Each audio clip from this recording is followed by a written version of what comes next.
So just to get started then, my name is Ciara Brennan. I'm a lecturer in law at Newcastle University, and I'm the director of the Environmental Justice Network Ireland. And just to give you some background, Environmental Justice Network Ireland, EJNI, is an all-island network which was launched in 2019 with the aim of creating a collaborative platform through which academics, lawyers, community activists and environmental NGOs can cooperate and collaborate to identify and address environmental justice challenges across the island of Ireland. So we've been very busy since June 2019, and we've really been pursuing three central goals: to help build capacity in research communities to undertake agile, evidence-based research in rapid response to urgent environmental and political and social needs, and to work with legal professionals to identify directions for law reform. Our second kind of goal is to collaborate with communities and NGOs to create resources which can provide them with the knowledge and tools they need to challenge environmental injustice. And that's really essential. And what we do is that we work with stakeholders from diverse backgrounds really to produce the resources we use to make them the most useful that they can be and the most accessible that they can be. Our final goal is to provide policymakers and politicians with targeted cutting edge analysis to really enable them to take a more ambitious stance on some of the most significant environmental challenges facing society, and to provide an impetus for radical change in how environmental justice problems are perceived and viewed across the island and beyond. So in today's webinar, we're going to launch our Rights of Nature project. It's a collaborative effort between Friends of the Earth Northern Ireland, Queen's University Belfast and Newcastle University. However, we really are working with quite a wide variety of individuals and organisations, and thank you to everyone who's been involved in the project so far. Please get in touch if you would like to be involved in the project, because we're very open to additional collaborations. This is going to be something we're going to be working on over the next few months and the next couple of years, really. I'd like to sort of highlight that this is the very beginning of our project on it, but it's a continuation of work that has been done by others on the island and further afield, as we'll hear today, over many years. So I'm now going to hand over to my colleague James Orr, who's the Director of Friends of the Earth Northern Ireland, and he's going to tell you a bit more about the project and then introduce our speakers. Okay, hi everyone, and thanks a million, Ciara, for putting on this gig tonight. I guess there's just a couple of observations I want to make before I want to hand over to three really amazing speakers. I think the first is that, when we've been looking at rights of nature over the last few years, that this is a very multi-layered. It's as much philosophy as it is a piece of litigation, or a constitutional issue. And within each idea, there are many approaches. It can operate at a land-based level where land can be afforded rights to sue corporations, for example. It could work at a community level. We've seen an amazing example of that with the people in the Sperrins fighting gold mining, actually asserting the rights of communities and the rights of nature in the last month.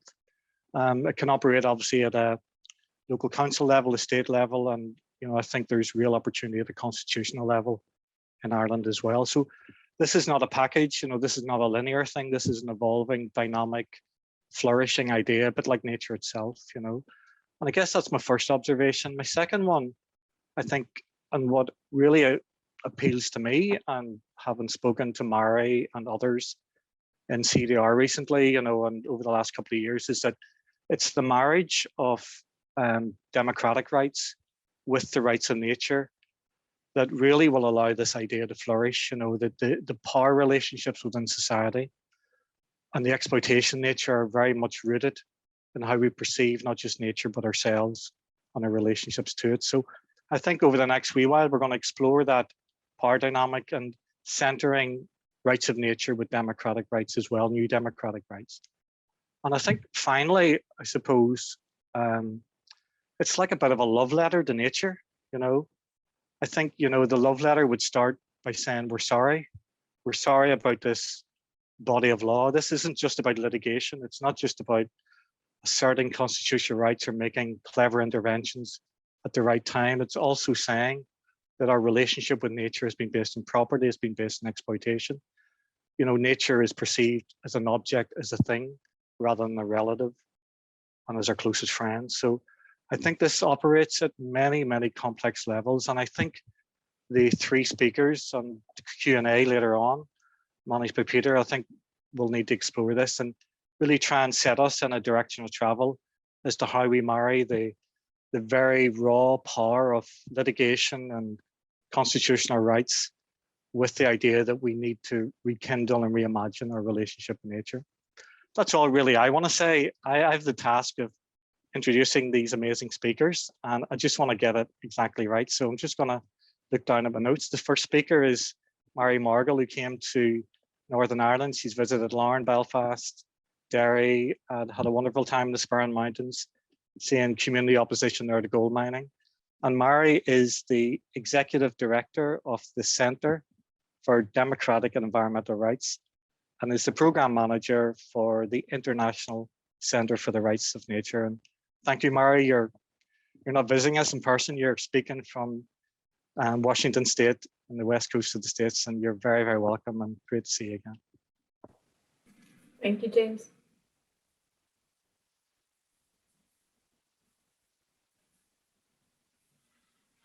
So should I begin? Yeah, okay. Thank you so much for the invitation to join all of you tonight, or this morning as it is for me. Yes, we had a really powerful and inspiring visit with many people and communities several years ago in Northern Ireland, and got to know James and his staff. And so we're very grateful to be able to continue the dialogue. And so I've been asked today to provide a bit of an overview of what is the rights of nature, that connection with community rights and democratic rights, where this work began and how it's been growing in different parts of the world. And it's a lot of the conversation, a lot of the dialogue that we had with many people in many communities in Northern Ireland. And the love letter that James talks about, I think it's the same letter that we can write anywhere we are in the world. And what I mean by that is, as much as we feel and we know that what we're experiencing in the place that we live is unique and harmful and just so destructive to nature, whether it makes us feel better or not, we have connection to people all over the world that are facing similar concerns, similar threats, seeing similar harm and destruction, and importantly, are facing a similar legal structure or system in which they find themselves feeling powerless to protect the natural world, let alone their own families and communities. So there's a lot of connection there, which, is, it's bittersweet, I suppose, because you don't want the harm to be happening where you are or elsewhere, but knowing that there is connection and that we face very, very similar problems means that I think that we can learn from each other and grow a movement together. That has been our experience. And so let me share with you what we have experienced over the past 15 years. So as James mentioned, nature today in much of the world is treated as an object. It's treated as not even having the most basic right to exist. And we see this, of course, every single day in places like the state of Florida in the east coast of the United States, where we do quite a bit of work. We are seeing like the Everglades, which is this massive water system, wetland system, all sorts of incredible wildlife there. We talk often about, how they're filling these wetlands to do housing and other kinds of development. Well, the word fill doesn't sound so terrible, but what it means is destroy. We're destroying wetlands. And in other places, we are conducting mountaintop removal mining, which we don't quite know what that means, but what it means is you're destroying the top of a mountain by blowing off the top of it. You are fracking, drilling miles of drill wells underground, through aquifers, through the land, contaminating millions and billions of gallons of water, and just to get at fossil fuels that we can burn and bring more global warming emissions. All of these activities are occurring all over the world. They're all legalized. That is, they're all legal because they're all codified by environmental laws, which legalize how humankind uses or exploits the natural world. Because nature is treated as not having even that basic right to exist, humankind treats it as property or commerce, essentially as this thing that's sitting there waiting for humans to use it. And we shroud it, we protect it with all these laws that codifies our ability to use and exploit the natural world. And when we think about environmental laws, we think, oh, it must be protecting the environment. But in fact, it's legalizing how we use it. And the consequence of that, of course, are really quite stunning. If you look around the world, if you look at UN reports, if you look at other studies which show, of course, that we're destroying ecosystems all over the planet, things like coral reefs, which are bleaching and dying all over the world. We see species extinction rates that are well beyond natural background rates. And as many are calling us, this now, the sixth great extinction.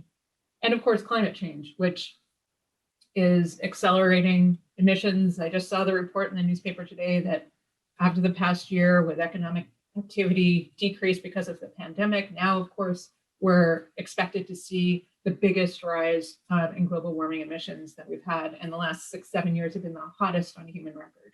So we are doing a spectacular job of destroying the very natural systems upon which we all depend. And we're doing it, it's not because we're doing it by things that are illegal. We're doing it under all of these laws that we have in countries all over the world that legalize how we conduct this exploitation and destruction of nature. And the question becomes, well, we're all trying to fight things happening in our own communities. And in doing that, the question is, how do we get to the underlying systemic problems that we face? Because we know that the problem is not just the next frack well that's being proposed, not just the next housing development that's going to destroy wetlands. It's the overarching relationship that we have to the natural world, which is encased and protected within law itself. And so what we've come to the conclusion is that we need to make a fundamental shift in our relationship with the natural world, how humankind govern ourselves toward nature, and importantly, change how nature itself is treated under the law, which means transforming nature under the law from being considered an object, a thing, rightless, without legal rights, to becoming a rights-bearing, recognized, natural living entity. And that's a really fundamental shift, not only in the law, but also in our minds, how we think about our relationship with nature. Now, the first rights of nature law, the first law to recognize that nature possesses legal rights, was written by Tom Lindsay, my colleague, for a community in the state of Pennsylvania in 2006. The first law anywhere in the world to recognize that nature possesses even that basic right to exist. That was 2006. 2 years later, through an incredible set of forces, we were invited to Ecuador to meet with their constituent assembly as they were writing a new constitution. Ecuador in September 2008 had a countrywide vote, and there they adopted the first constitution that constitutionalizes the rights of nature, or Pachamama, as they would call it. Rights to exist, right to be restored, a right to regenerate, a right of nature to evolve. These sort of core rights that nature needs to be healthy, robust, and resilient. And since that time, since 2006, 2008, what we have seen is this dramatic shift in which people around the world, communities, people fighting threats, people seeing harm, experiencing harm, governments, and even courts have moved in the direction of transforming how nature itself is treated under the law, from rightless to rights-bearing. So today, quickly, so Ecuador, the first to put it in its constitution, so a national framework. Bolivia today, Uganda, both have rights of nature laws in their national statutes.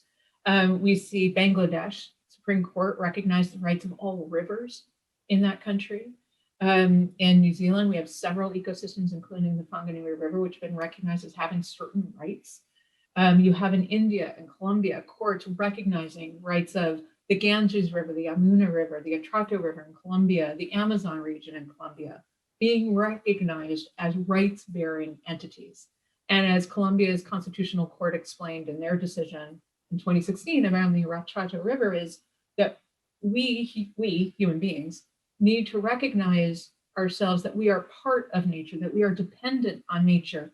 And as the court itself said, that we are no longer a quote unquote ruler of nature, that our relationship needs to have to become one of harmony and sustainability, and that we need to make this shift, this really fundamental shift in our governing toward nature and how nature itself is treated under the law needs to occur before it's, as the court said, before it's too late.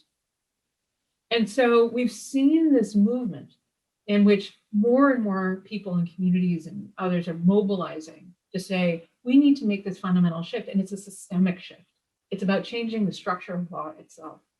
And it has, as it's grown, it's becoming more and more clear to more and more people and communities that it's absolutely impossible for us to move to a harmonious relationship with the natural world if we don't, not only do we have to change how we treat nature under the law, but we need to change how we treat ourselves under the law.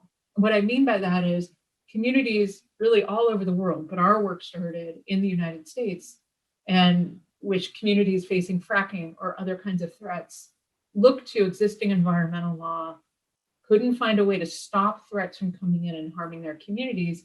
And that's when they moved into the rights of nature direction, because they realized that really systemic shift was necessary. But hand in hand with that was they recognized not only do we need to change how nature is treated under the law, we need to change how our communities are treated. Because right now, we don't have the authority under even existing conventional environmental law. We don't have the authority to actually say no to harms coming in, to gold mining, to drilling, to fracking, to housing developments that are going to fill or destroy wetlands. We need to actually change our own right structure. That is, recognizing that our authority to protect the environment is dependent upon us having a fundamental democratic right to protect ourselves, to protect our homes, protect our families, our communities, and the natural world. Because right now, communities around the world are treated as subordinate to a state or a province or their national government. And that higher structure of law, which of course treats nature as this rightless entity, also treats communities essentially as rightless without having the legal authority to make the critical decisions to protect themselves, even their drinking water, even their air, these things that are really basic to our day-to-day health and well-being. We are denied the authority to make decisions about it. So for us, we came to recognize that essentially our democratic rights and the rights of nature are integrally related, because we have to have the authority to protect nature. Without that authority, we'll never be able to do it. And so the first rights of nature laws in the world began in the United States, and they're called what we call community rights laws, because not only are they transforming how nature is treated and recognizing certain rights of nature, they're also creating a decision-making authority within communities, such that communities have the authority not only to recognize that nature possesses certain legal rights, but to stop those threats, fracking and whatever else it might be, that would violate the rights of nature and violate the rights of the people there themselves to have a healthy environment, to have clean air, clean water. And so this concept of community democratic rights is intricately related with the rights of nature, with our authority to protect nature. And we see this not just in local communities in the United States. We had so many of these conversations, of course, when we were visiting with James and his staff and communities in Northern Ireland, and in other places around the world as well. We do quite a bit of work with tribal nations in the United States, and their tribal authority, their sovereignty, their self-determination authority is integrally related with their authority to protect the natural world upon which they and we, of course, depend. And so we conduct workshops in which we talk about the indigenous rights and the rights of nature, and those are integrally related. You can't pull them apart, because it's all part of a larger system in which people, communities, and nature have all been subordinated under the law by powerful interests that have centralized authority, higher and higher up the chain of government, in order to be able to direct what happens below. That is, to be able to direct what we do with people, what we do with communities, what we do with nature, all of which are essentially treated as things that we move around on the chessboard in order to build economic power and wealth of those at the top. And so this centralization and privatization of power by government structures is mirrored all over the world. And we see, if we're going to make that really fundamental shift to a truly sustainable relationship with nature, we can't just focus on the environment. We can't just focus on nature or ecosystems and species. We have to recognize that people themselves have to have the legal authority to protect nature. Without that, we're depending upon others who don't have the interests of nature at heart, of course. So the last thing I'll say is one of the ways that we build this authority into rights of nature laws themselves. Conventional environmental laws that we see in countries all over the world make it really, really difficult for people or NGOs or communities to try to stop bad things from happening. That is, they make it really difficult, for instance, to be able to go into court to file a legal challenge to stop a mine or stop pollution or what have you. And that is because those environmental laws, number one, are really written by the industries that they ostensibly regulate. And number two, they want to prevent interference from people or agitators from interfering with corporations being able to conduct their industrial operations. And so they build in all these barriers that prevent us, we the people, from being able to try to stop bad things from happening. And that means that these laws make it really difficult to demonstrate that you have the authority to be in court, for instance, to try to stop something bad. And they make that a very high legal standing. And so it's really difficult to stop pollution of a river, for instance. The rights of nature laws recognize that we have to empower people to be able to protect the places where they live. And it's not enough just to pass a law that says nature has rights. You have to have people with the authority to defend and enforce those rights. So that democratic community right authority. So rights of nature laws, part of the key elements that we try to move into these laws are not only that nature has rights, but that nature itself has the ability to defend and enforce those rights. And people in a place where the law is have the legal authority to essentially stand in the shoes of nature, to represent nature and nature's rights on nature's own behalf in the name of nature, like as a plaintiff, for instance. And that's very important because it's not, taking the human, essentially that anthropocentric view, and moving that over here so that we understand that the focus, the intention of these laws is to protect nature first and foremost. And that we human beings need to have the authority to do that on behalf of and in the name of nature.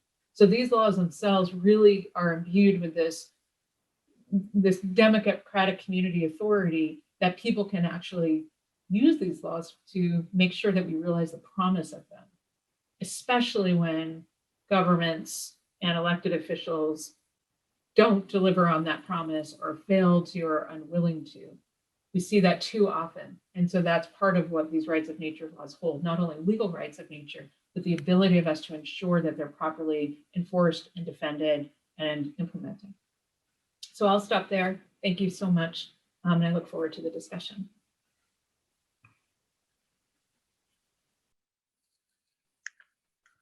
Thank you, Mari, and thank you for what you're doing. You're as inspirational as ever. And if anyone wants to see more of Mari's work, I'd suggest you check out the Center for Democratic and Environmental Rights website. I couldn't help thinking there, and if you can spare me a moment for this story, last Thursday there was this frightening report about the decline of birds. It was an all-Ireland report. Birds that I grew up with, kestrels, and went to the west coast of Rathlin Island to see breeding puffins. And of course the curlew, one of the most incredible species in our culture and our history. It's declined, in the north of Ireland, certainly from maybe 10,000 birds to less than 100 breeding birds. So these are catastrophic declines. And on the same day that report came out, I happened to be down the road and I saw this woodland being felled in the middle of the breeding season. Of course, I phoned the police and nothing happened, shows the evidence of dead birds, blah, blah, blah. But you can't help thinking that the chainsaws that cut down those trees have more rights than the trees themselves, or the fledglings that were in there. The cranes that were lifting the trees out of the housing estate have more rights than the breeding birds as well. So that's really what we're up against. I just want to introduce Brendan now, Brendan Tobin. Brendan has got an amazing title. He is the nomadic lawyer in search of environmental, biocultural, and intercultural justice. And Brendan is the author of a book. It's called Indigenous Peoples, Customary Law and Human Rights, Why Living Law Matters. And thank you, Mari. And I'm now going to hand over to Brendan. Thank you, Brendan. Thanks, and thanks very much for inviting me to this. And it's a theme which is really at my heart. Yeah, that was a really interesting presentation, Mari. And I came at this from a different angle. I was working with Indigenous peoples in the Amazon and other areas for many years. As an environmental lawyer before it really became sort of when there weren't many environmental lawyers in the area, let's say. And one of the first things I came across was this issue of Pachamama and the issue of Indigenous people's own laws, and I started to look more and more into that and see what was the possibility of protecting the rights of Indigenous peoples and the rights over nature through the use of their legal systems. And it was mentioned there that James mentioned the issue about philosophy, and I that was a question that I was posing to myself for a long time. How do we find this new relationship, this new philosophy to underlie our relationship with nature? And the thing about it is the philosophy and the legal philosophy is there. It's just not in our legal systems. It's in the many diverse legal systems of Indigenous peoples around the world. The Navajo have their concept of law is, they use a word which I cannot pronounce, or I say hosho, I don't know how it actually is supposed to be pronounced, but it means harmony. So when you're in the law, when the community or when the nature is in harmony, then you're in the law. If it's out of harmony, you're out of the law. And so the whole purpose is to return to harmony. And so I started to look at that, and I wasn't aware of the work that was going on in the States, but I was aware of what was happening in Bolivia and what was happening in Ecuador. I'm Irish, but I'm nationalized Peruvian, and that was where I was based a lot of the time. And I started to look at that and what was happening in New Zealand, etc. And see, for me, although the aspects of that are coming from our westernized legal system, the philosophical underpinnings of it, I can see in Indigenous law. And in Ecuador and these things, it's the Indigenous peoples. These are their concepts of well-being, of human right, of rights of nature, of Pachamama, etc. Yeah? And it is true that we can help in these processes, but I think more and more, what I would like to see, I mean, if I had the opportunity, if I had the center and the support, I would like to see a global study of Indigenous legal philosophy. And I'd like to see it. Boaventura Santos, who is a well-known researcher and authority, he talked about juricide. Yeah? And so what we've seen is this environmental collapse, and we've seen the economic collapse, and we've seen the political collapse. I think there's been a legal collapse, and I think that's one of the areas that we don't pay enough attention about, is that our legal system is not up to purpose. It doesn't serve the purposes as required. Historically, law would have been based on a number of different sources, but the earliest sources would have been customary law, the laws of the peoples that developed over time, responding to their needs, natural law, the sort of sense of, of what was right and sort of thing. And then and then what came about and what started to come above it was, our formalized systems and what became sort of referred to as positive law. But for a long time, customary law, played a very major role in legal systems. And actually most legal systems find their foundations in customary law. And, it's interesting for me, I spent 20 years working around the world on Indigenous rights sort of issues. And it was only when I came back to do some work, more work on customary law, I realized that, I had never been trained in, when I did my legal studies in Ireland, and I spent 7 years in legal studies in Ireland, I had never spent 5 minutes on early Irish law. And when I came back and I started to look at early Irish law and look at it in relation to, what was happening in Ireland at the time back in the 2008. So but the question I raised to myself was, would we have been better off if during the period of the economic crash and all these sort of things, we had been guided by the principles, the legal philosophy, which may have been underlying early Irish law? And when we look at Indigenous legal systems, we see sort of, concepts of responsibility, of community, and like the fiduciary responsibility. Very interesting work that has been done.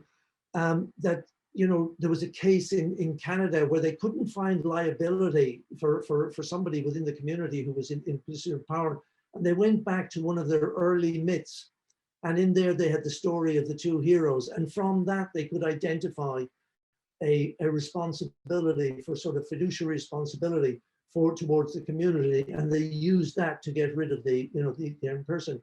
In what we've had is we now have a system which is actually in Ireland and in most parts of the world is a colonial system that we've taken and we didn't actually fully embrace. There was an opportunity just in the early years of independence where the early Irish law, which was being applied by what they called at the time the Dáil courts or the Sinn Féin courts, they were being applied a mixture of Napoleonic Roman and early Irish law.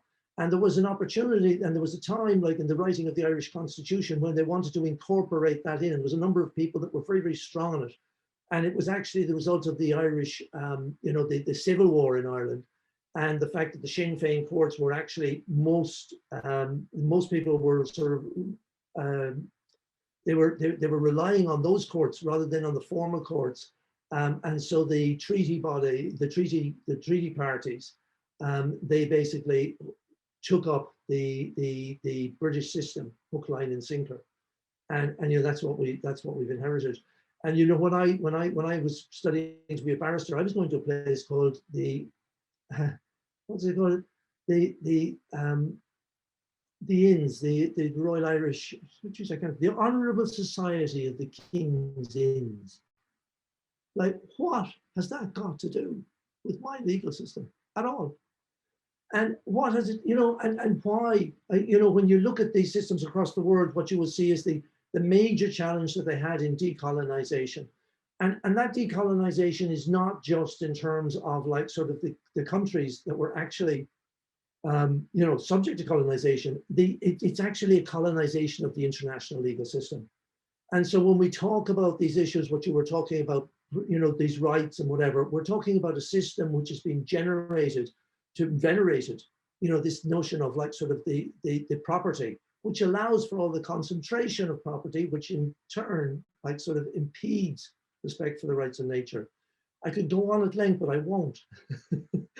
But what I will do is I'll finish with a story of, that years ago really, really pinned it for me.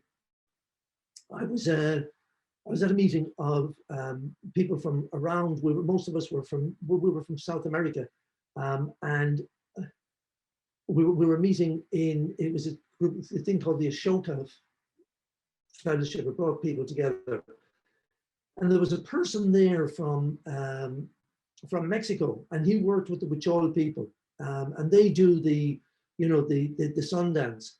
And they had maintained their whole spirituality, their whole nature, against like sort of the encroachments of religion and state and the colonial powers. And he was doing a workshop with them at one stage, and he was doing this workshop, and he was trying to go through various different concepts, and he wrote up on a blackboard. He wrote up the words resources, natural resources, and he asked them what their word for it was. And they talked in their own language, and they came back and they said a word which sounded like Eureka, I-U-R-E-M-A-K. And And he was going to write it up on the board. And then one of them jumped up and he says, stop, stop, stop, stop. It's a trap. And they said, what do you mean? He said, that's the word, you know, that's not the word. It doesn't mean what they mean. Like they mean natural resources, like, you know, like in a shop, you know, like you got all these things you can buy. That's not our word, you know. So they went away and they discussed in their language again, and they came back smiling and they said, Eureka, what did it mean? It meant essences of life, and that everything from a stone to a human was an essence of life. And when I heard that, I understood what they meant by indigenous cosmovision. You know, it was not, property wasn't there at all. It wasn't in the equation. And so we can't tinker to a certain, you know, we can't just tinker around with these things.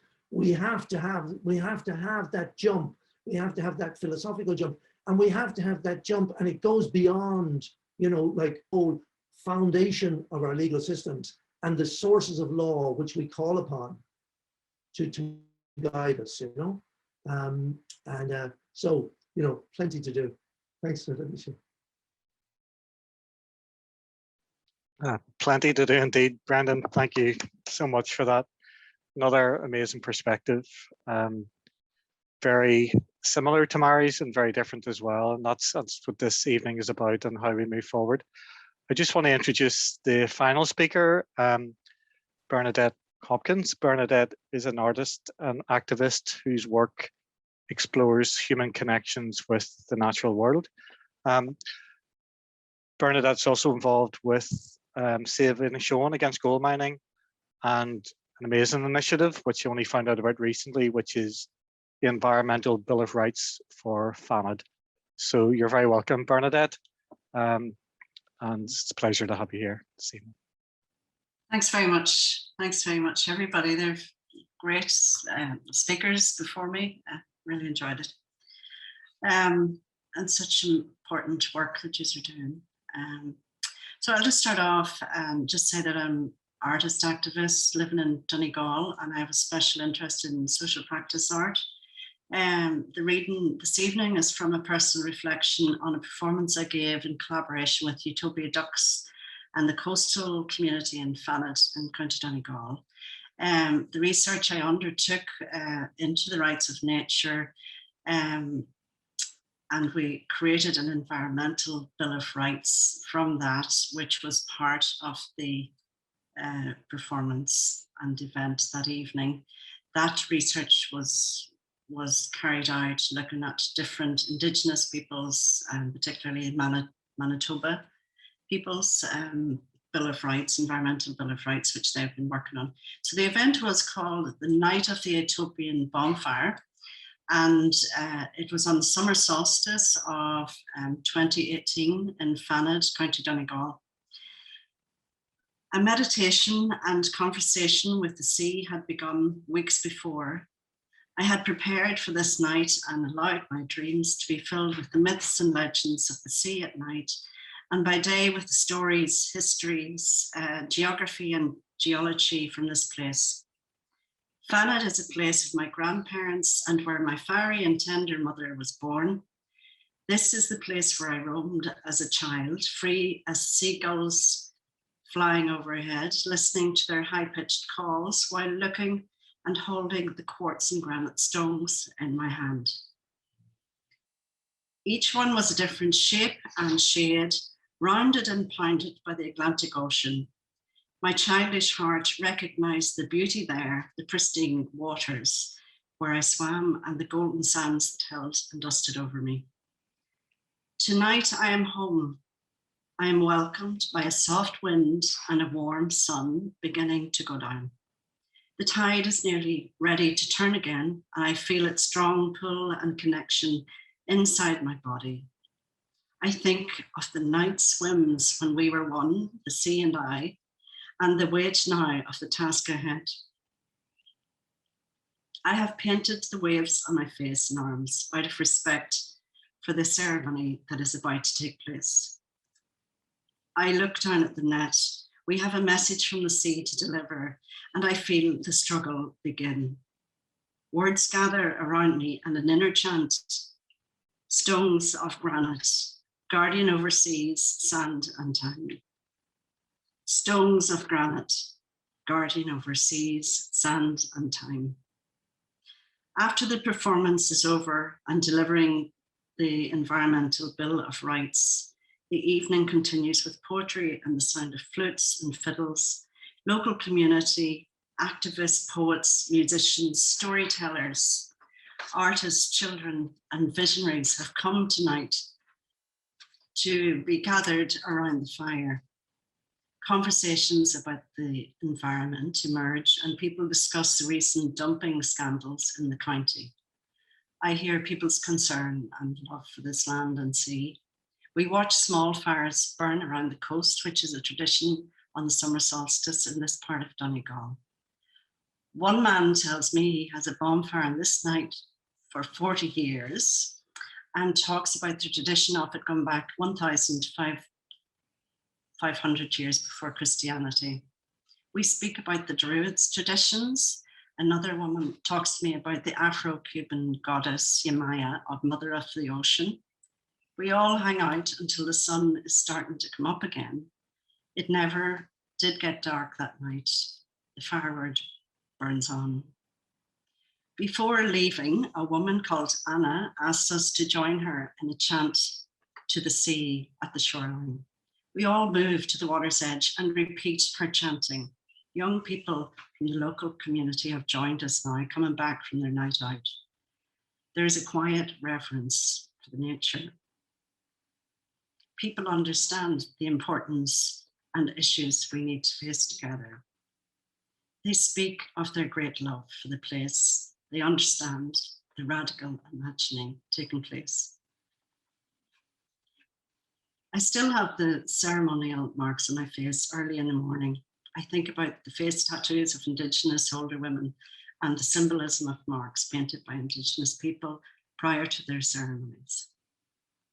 All is revealed in our doing and in our being. The Environmental Bill of Rights, FANID. Identify the environment itself as an entity having rights and deserving of protection.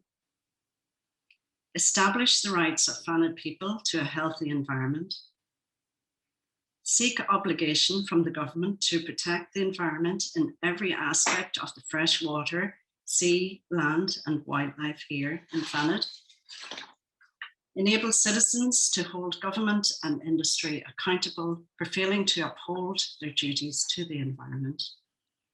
Improve and entrench the procedural rights of FANID people to fully participate in all aspects of environmental decision-making and policy review. Thank you.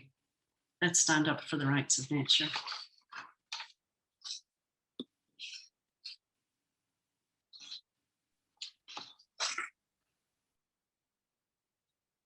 Thank you so much, Bernadette, and thank you to Mari and Brendan also for your contributions. I think, especially after those final words from Bernadette, we're getting a sense of just how rich an agenda we have begun to explore here. You know, it's global, it's universal, and it's deeply intimate. And I, as someone from Donegal, I particularly feel that in the wake of Bernadette's invocation. So we have another 20 minutes or so to go, maybe just a bit less. And I want to invite you to stay with us because towards the end of our program tonight, coming up to 8 o'clock or around 8 o'clock, I'm delighted to say that I'll be inviting John Spillane, a wonderful bard and singer and invoker of that great love of place that so many of us share here on the island.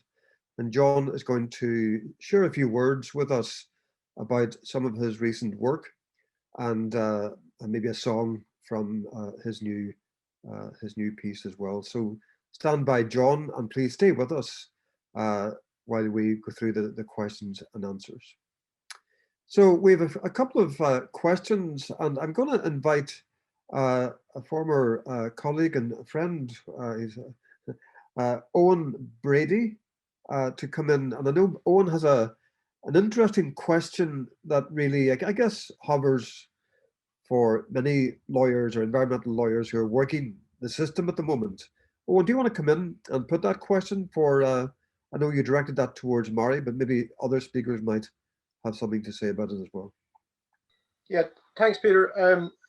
Yeah, I suppose as someone that works in the environmental law field in the day job, I suppose a lot of effort and a lot of energy gets taken up in relation to environmental impact assessment. And like if you go back to the sort of genesis of environmental impact assessment, it began, I think, in the 1970s in the United States, and then in the mid 1980s in Europe. But it's essentially, to my mind, predicated on I think, as Mari has outlined in her response, like it is predicated on essentially authorizing interventions with nature. And perhaps, just to throw the question out there, perhaps like different groups, maybe James's group, Friends of the Earth, would probably put at a European level, put a lot of maybe work in or other environmental organizations into revisions to the, say, EIA directive. And just the question would be, would it be better to just, in a way, nearly give up the ghost with EIA, because it is of a bygone era and is no longer, I think, fit for the environmental challenges that we face in this century? Thanks. Mari? I think it's a really important question and consideration. And what, just as he was saying, I mean, the EIA, what we're talking about is when a company wants to propose a mine, for instance, they have to provide certain different ways of doing it that will have more and less environmental impact. And essentially that is information, but it doesn't necessarily affect the decision that government makes in issuing a license or permit to the company to conduct that mine or other industrial activity. So the question is, do we, communities, environmentalists, NGOs, spend time trying to impact that document, the impact assessment, knowing that the government law is about legalizing and authorizing the mine to take place? It's largely a foregone conclusion. Or do we spend our time looking to make more systemic change in terms of our underlying relationship with nature and how nature is treated? That's really a question for every group, of course. But I think if we do engage in the environmental impact assessment process, which are, they're happening all the time, all around us, around different activities, can we use that process to mobilize, a larger understanding of what's actually happening? Because generally, when we get involved in something like an environmental impact assessment, people who are not lawyers or, scientists, they have no idea, what's involved, and it seems like an abyss. The question is, if we're going to engage in that, can we use it to shine a light on how the system itself works and why it works that way, and use it to mobilize people? That might be something people consider trying to do. I think that can be very effective, but it's about a larger question of, are we willing to spend our time in that, knowing that the outcome is very likely to be that the mine gets cited regardless of what we write or what we submit in response? Or do we spend our time moving towards deeper systemic change? And that's not, I can't answer that for anybody. I think it's important for us. I think one of the key pieces of your question that I think is very, very important is making sure that we're honest about what these processes are, what an environmental impact assessment is, how much time it can take us, what is the actual outcome that we can have. Can we be honest about that? And can we use it to really, shine that stark light that we need on the environmental regulatory system, so that not just environmentalists or lawyers or scientists understand it, but that people in the world understand it in general, and what a failure it is to protect the environment. Thanks, Mari. Brendan, can I ask you to come in on that? What would your advice be to young environmental lawyers starting out, being asked to work the system as it is, and maybe really the demand these days is to go beyond the conventional environmental law paradigm?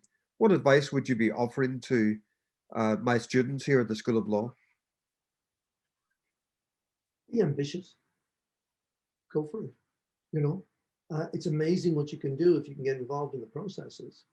But I can say that in one sort of thing. You can dedicate your life to it and wonder like if you got anywhere. But it is true. You can influence processes. It isn't like sort of some closed market out there. A lot of people are they're off doing the work, but there's a lot to be done in international negotiating spaces. There's a lot to be done in supporting communities on the ground. I spend a lot of time going into environmental impact assessment procedures, just asking questions that I wasn't supposed to be asking, and breaking down the actual process. It was a sham. It was a complete sham. But being there to basically disrupt the process the way they wanted to run it. I mean, I was in Peru, and they would give you they wanted to give people the environmental impact assessment as they were coming through the door for the public consultation. People would only be allowed to ask one question, and they had to ask for the right to ask that question before they turned up at all. So, we were able to get our hands on these things easier. And we could turn up in the process, and we started asking questions, and the government would try the government people there would try to quieten us, but the oil companies were actually sort of saying, no, we want to take their questions.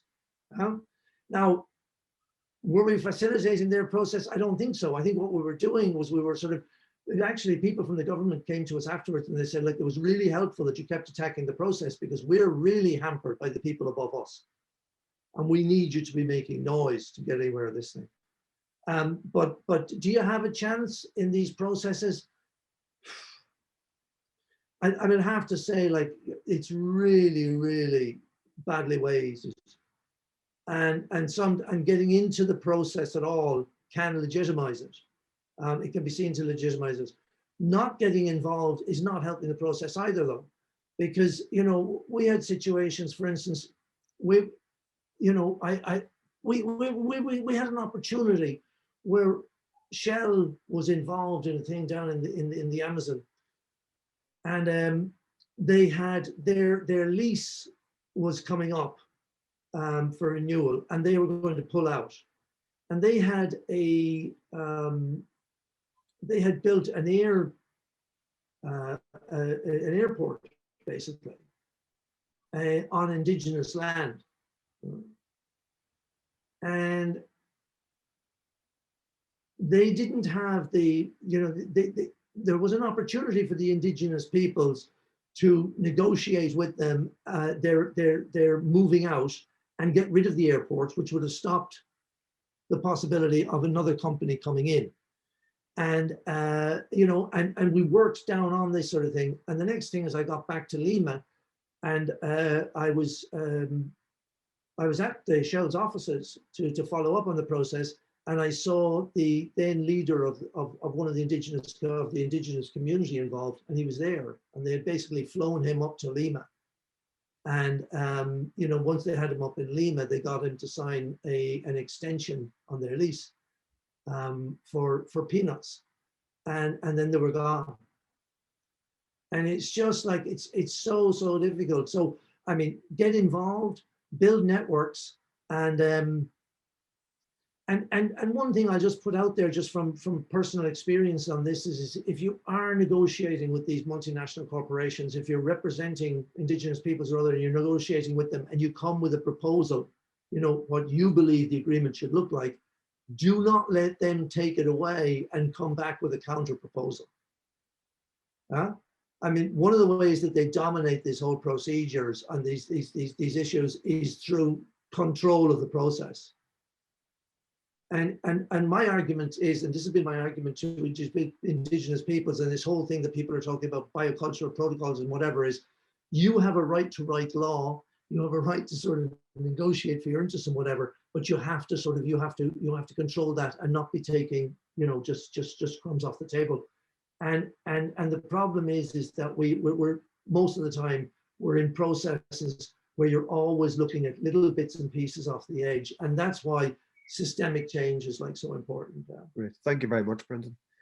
I'd like to bring my colleague Rachel Killian in now from the School of Law at Queen's, who has a couple of quite searching questions as well. I think you're primarily offering these questions to Murray. Rachel, would you like to come in? Yeah, thank you. And maybe this is for Brendan as well. Yes. So the first question is about what we can learn from these states that are the early examples of us bringing in rights for nature. And Murray mentioned Ecuador and Bolivia and Colombia as well, I think. And I just wondered, what is the difference between bringing these things in on paper and in practice? And are there lessons that we could learn as we go about advocating for these things from countries that have had this in place for a number of years? And then second was about, Murray mentioned engagement with Indigenous rights as well. And I wonder about, it reflects what Brendan was saying about this is a particular legal structure that sees nature this way and has constructed nature this way. And in countries where we have settler colonialism, and knowing what we know about the connection between Indigenous rights and the protection of nature, is there a risk that when we advocate for rights of nature, we're reinforcing that legal system that created this problem in the first place?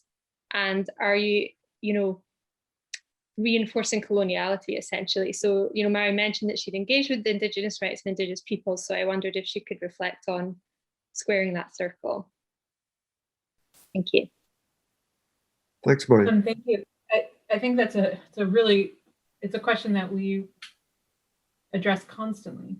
The question of Indigenous rights and rights of nature. And one of the questions, and I was really quite struck what Brendan said about like not even wanting to say a word or write a word up. Part of, of course, what we have learned through our engagement with Indigenous peoples in different parts of the world is just the concept of, do we even want to have written law, which is something that has been imposed by Western colonial processes. And, and that's an enormous question to ask. I think I'll use an example that I think is something that we are engaged with regularly with tribal nations in the United States, which when they are recognized by the federal government, they've had imposed upon them a written constitution that was, essentially forced upon them, written by the federal government that the tribal nation had to adopt and live under. And it's, it has a pretty corporate government structure imposed within it. And so many of our conversations with people from different tribes have described how those tribal constitutions, which you think would enshrine their strongest values and things that they care about, in no way reflect who they are as a people, their relationship with the natural world, their language, and so many other things about who they are. And so some tribes anyway, within the United States have moved into a review process of their constitutions. And part of that process has been, how do we shape this document to reflect who we are, what's important to us, what do we value, what is our relationship with the natural world, who we consider to be a relative.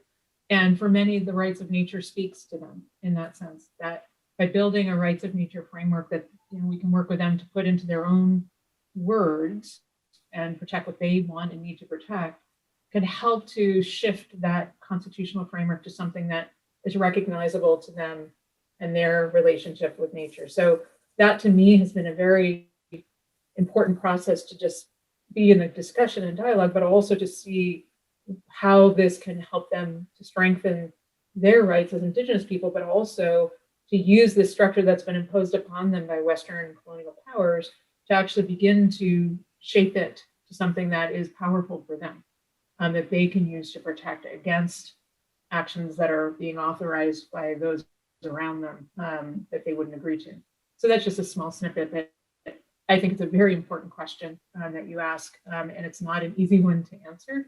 And the question becomes how, for us, just sort of in general, for Indigenous peoples who are on the receiving end of so much suffering by the Western industrialized world, what can they do to essentially turn that tide by using the written legal system in a way to empower them and strengthen their ability to protect the places that they depend upon? Brendan, would you like to come in briefly? And then I'm going to ask, I've got three speakers who want to come in. I'm going to ask them to go one after the other, and then we'll close with a round across the three panelists. But Brendan, come in and maybe offer a few words to Rachel's question, first of all.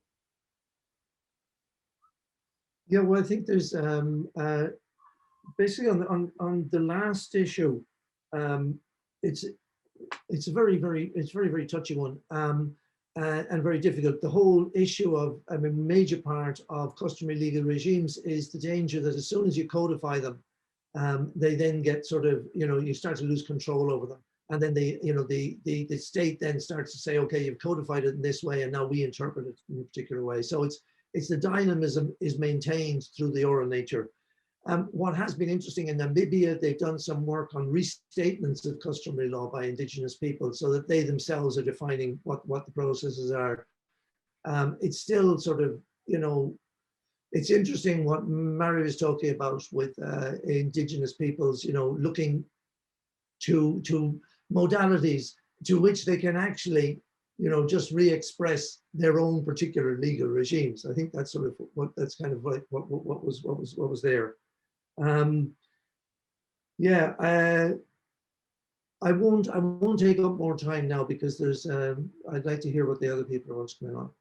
Okay, so we're going to take just a series of questions and points, and then we'll give the panel one final opportunity just to pick up on the points that might be of particular interest to them. So I want at this stage to bring Marilla. You have an interesting thought about environmental or law students. Marilla, you're muted. The great mantra of the pandemic. Thank you very much, Peter. So I'm from Camero Corporation Against Mining in Omagh. And when Mary came to town 2 years ago, I was blown away by what she was saying, but it wasn't new to me because I'd been following Polly Higgins for a number of years before that. And I do see that as in line with a blended approach is the way forward for us for the natural world. So I was buzzing with it. I went back to base back here in Omagh and nothing happened. So I had a deep self-inquiry with myself, what's that about? So here I am, it's actually my 62nd birthday today. And why haven't I, with all the wisdom and drive and other things that I've done and created in my life, why hasn't that worked out? So I had a deep self-inquiry and what's going on here? So there's a resistance. And I know what that resistance is. I know nothing about the legal world, nor am I very interested in it. I can see the potential and the possibility in it, and I think this is where there's a huge possibility for young legal students to go to work in the world. And how do we do that?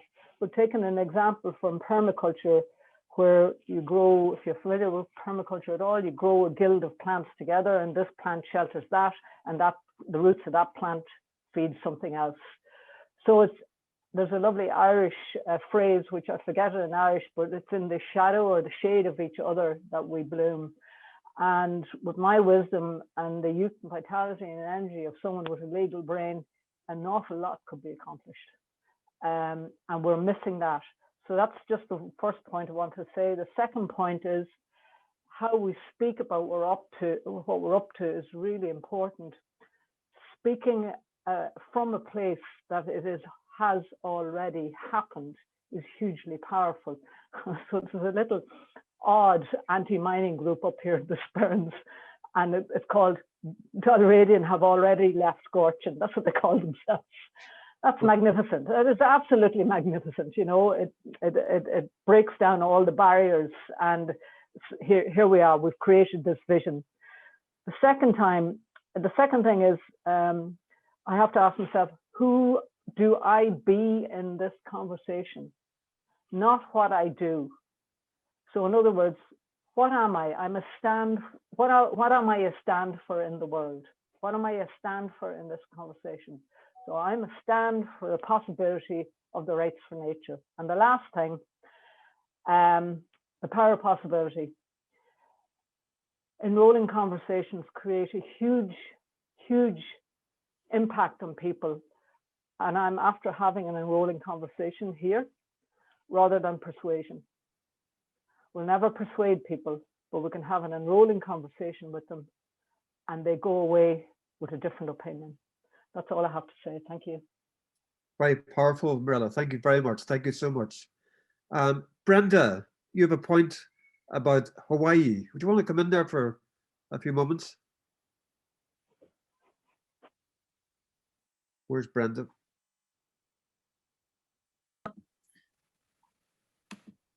Hello, can you hear me? Hi, Brenda. Yes. Hi. So no, that was just whenever Mary was talking about the constitution and so on, and I was trying to Google it. I couldn't find it online, but I know that in Hawaii, it's kind of embedded into their culture, but it's set in writing and it's set in their version of the national anthem and so on. So I just wanted to know, did Mary know much about it? And earlier on, somebody else has mentioned colonialism.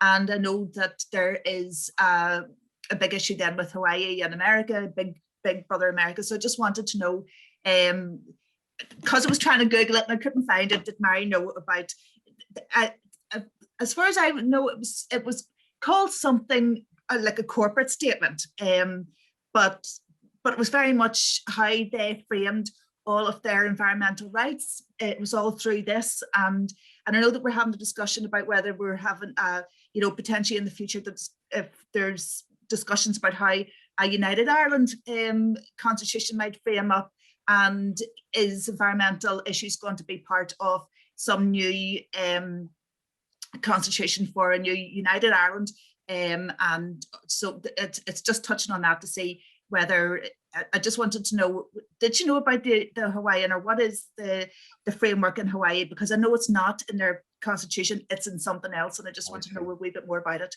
Okay. Thanks. I can't wait to hear. And Brona O'Neill, or McNeil, sorry, Brendan McNeil. Yeah, it's Bruna. Hi, Bruna. Yeah, it's really interesting talks. Thank you so much. I guess I just was wondering, and I think like someone else posted a question, perhaps put this more eloquently than me. But I suppose is the rights of nature movement like a wholesale rejection of private property rights? Like how do those interact, and kind of I just wondered like what your kind of take was. And I think the next person, or Owen, talks about, particularly in an agricultural context in Ireland, private property rights are held up, very as sort of sacred. So I just wanted to kind of know what your take was maybe on that. Brona, you haven't heard the revolution's the next webinar, so.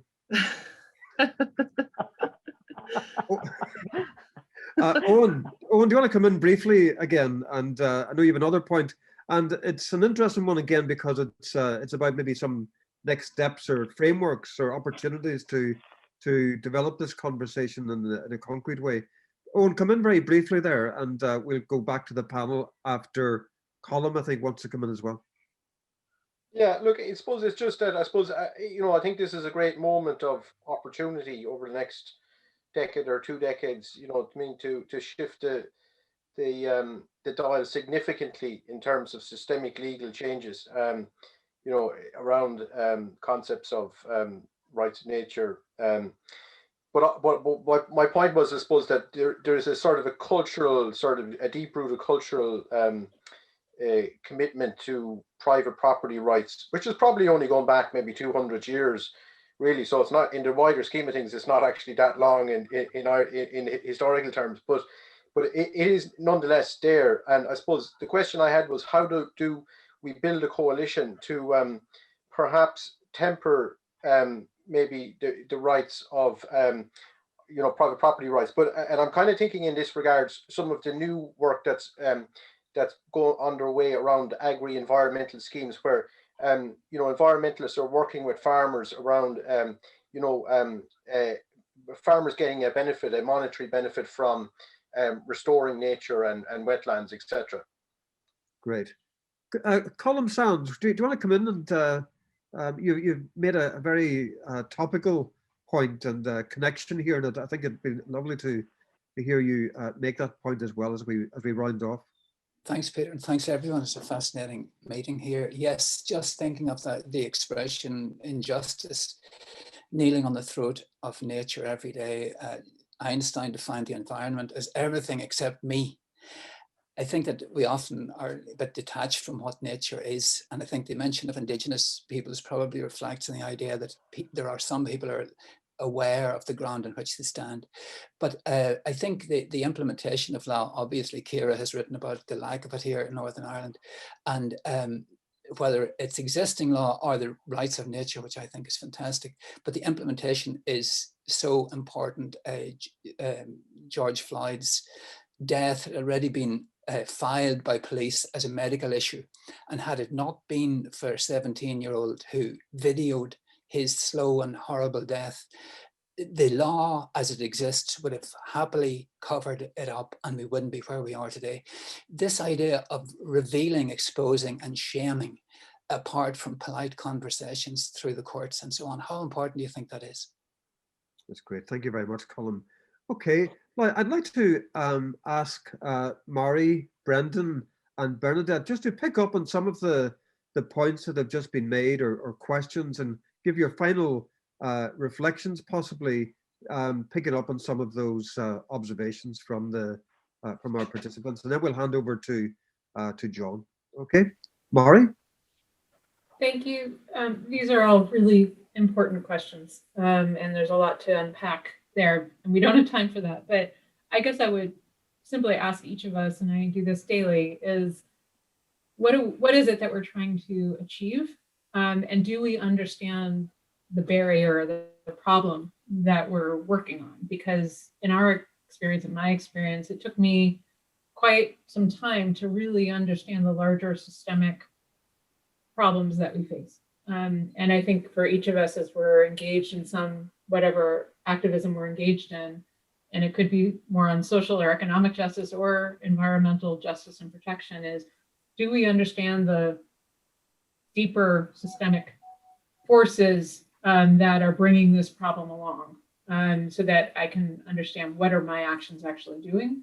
Because unless we address those deeper systemic problems, I fear we're going to be having these same conversations 10, 20, 30 years from now, and those things will be worse. And that's hard to imagine, and heartbreaking. So that's really sort of my daily question for myself is, am I working on the thing that will lead to more systemic change? How do I do that? Or how do I reorient myself if I feel like I'm slipping away from that, which is easy to do because the system doesn't want you to focus on that. So I'll leave you with that. Thank you. Thank you, Mari. Brendan, would you like to come back at some of those observations? You're muted.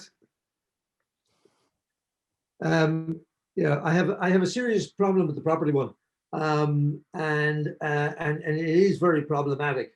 One of the interesting things that has been going on when I was doing the work I was doing is this issue of collective versus just individual rights, and the importance of recognition of collective rights for this has been really, really vital for Indigenous peoples. This individual right to sell a bit of property within Indigenous territories would lead to fragmentation and the deconstruction basically of the culture. And so protecting that and recognizing that there is a collective good that is greater than necessarily, you know, these individualist rights is important. Now you've got to be careful, of course, of balance and abuse, but that's an important sort of thing.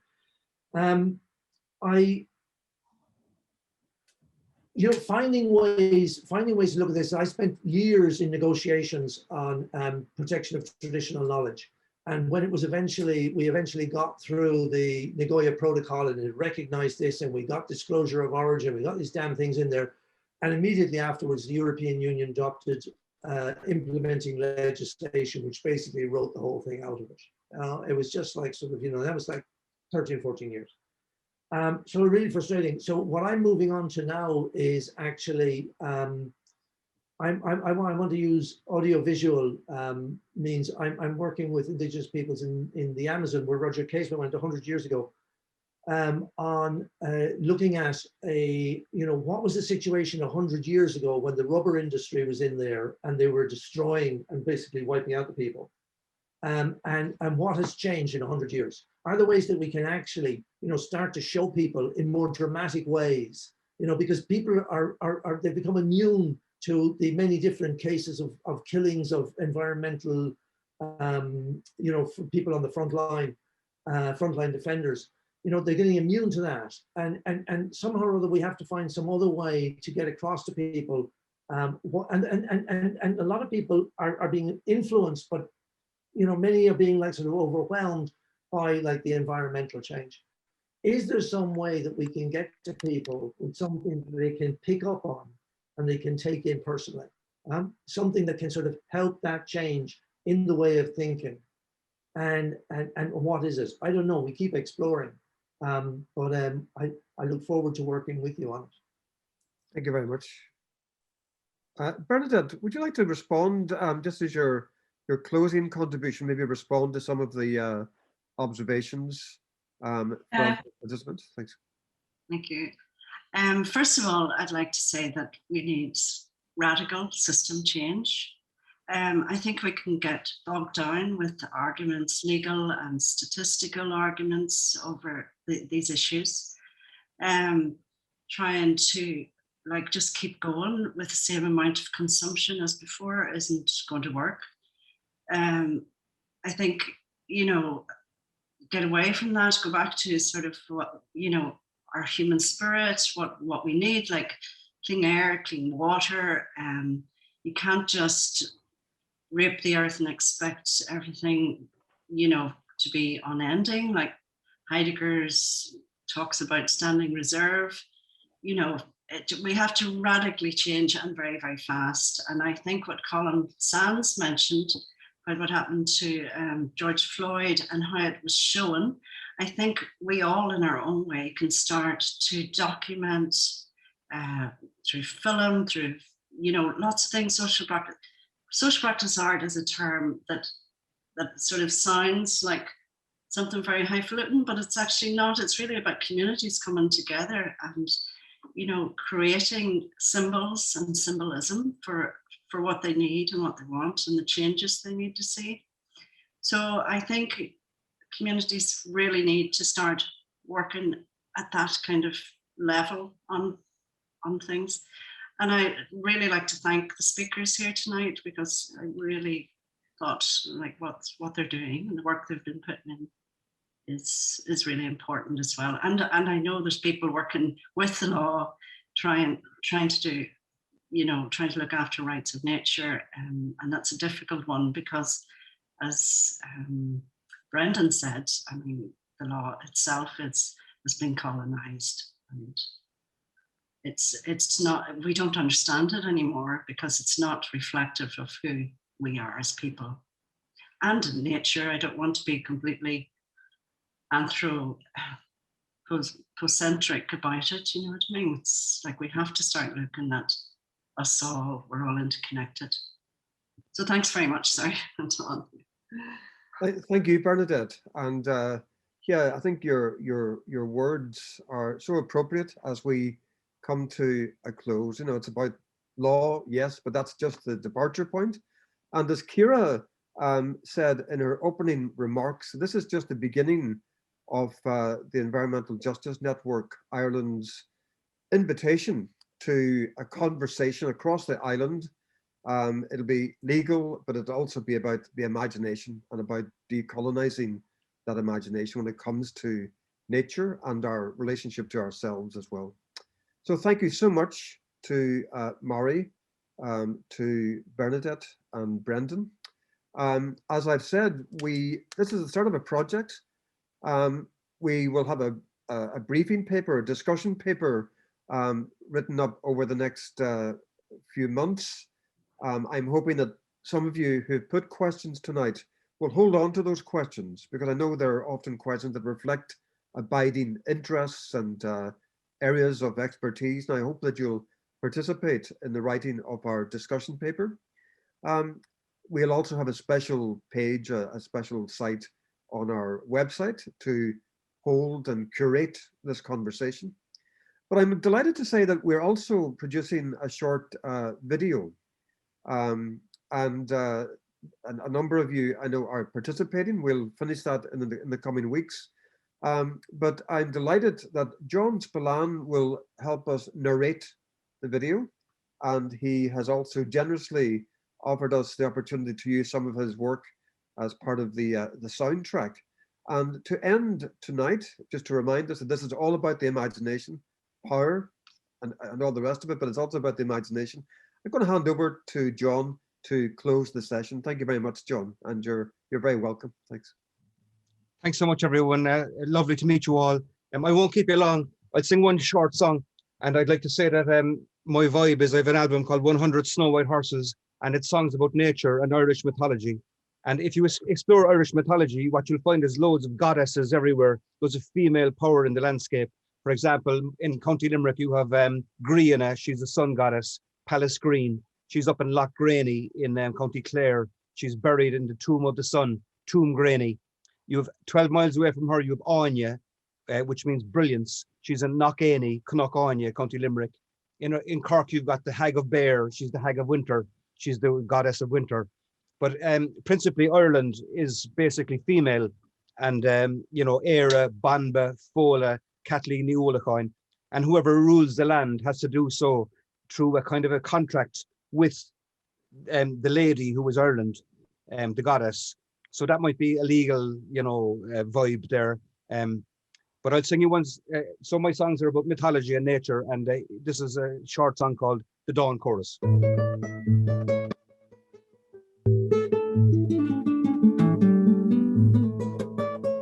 When the morning breaks and the light comes flooding down on all our lives, and the air is singing, who sings the sun, who sings the stars down from the darkness, who cracks open the dawn?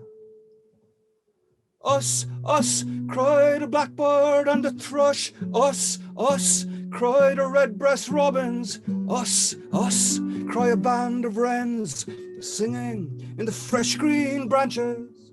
All join in the dawn chorus. No words can describe the music of the tribes of the air, who sings away the Hag of Winter, who sings the sun up into the morning, who cracks open the dawn.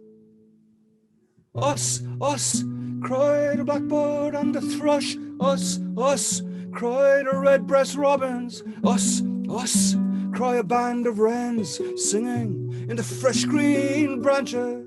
All join in the dawn chorus.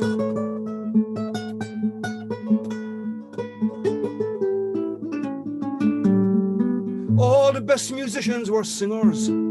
All the best singers were birds. Who sings the sun up into the morning? Who sings away the Hag of Winter? Hearts held high. Who cracks open the dawn?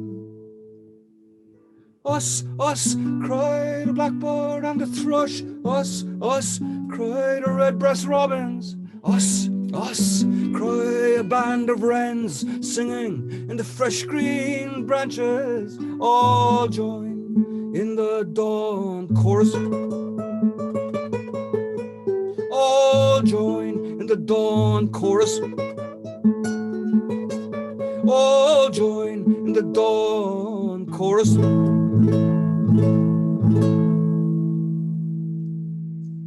Thank you very much, John. Thanks so much. Okay, and that album is 100 Snow White Horses. There we go. And not to forget EGNI. Do please follow us on Twitter and follow the conversation. Please join us on this journey. It's a very rich and evocative journey that we're embarking on. And I look forward to hearing much more from all of you. Thank you very much indeed. Good night. Thanks.